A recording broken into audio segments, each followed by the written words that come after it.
we discussed this idea referred to as quantum entanglement. Now, almost 100 years ago, the Soviet Union conducted a study, to kind of support this idea of quantum entanglement.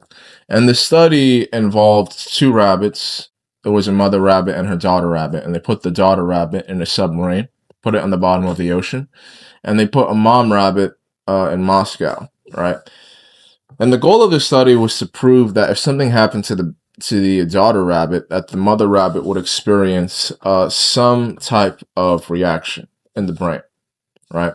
So what they did is, the baby rabbit who was on the submarine had passed, and they discovered that the mother rabbit experienced a severe form of psychological stress in the brain at the exact moment that her daughter rabbit had passed away. Now, this study kind of proved that, there's a lot more to this world than the physical that we see, right? Because we have a rabbit that was able to sense that someone close to her had passed away, right? She was able to sense it because she wasn't able to see the rabbit. She wasn't able to hear the rabbit. She sensed that someone close to her had passed away, right? So we discussed this idea of quantum entanglement because, in a way, I'm not trying to draw too many conclusions here, but in a way, there's a lot more conclusions you can think about or theories you can come up with related to this, right? For example, we can now say that if I had a close relative of mine that had passed away, we can now say that maybe I could sense it. We could also say that if a close relative of mine was very sick or they were possibly in danger, I might feel the desire to call them or text them. You never really know. That's how the world works. You might feel the need to call somebody or text somebody. You might feel the need to talk to someone about a specific thing, and you're like, I don't know why I have the desire to talk to you about this, but it's not going to be for no reason. It usually is for a reason, right? So when we discuss the idea of quantum entanglement, we discuss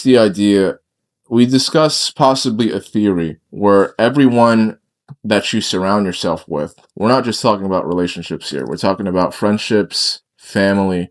We're talking about people you surround yourself at work. We're talking about everyone you possibly interact with, especially if it's on a consistent basis.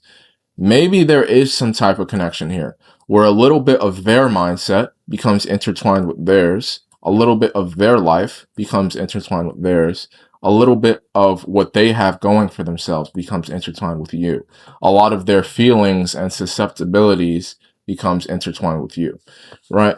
So we discussed the idea of that because, they say that when you hang out with someone, you become more like them.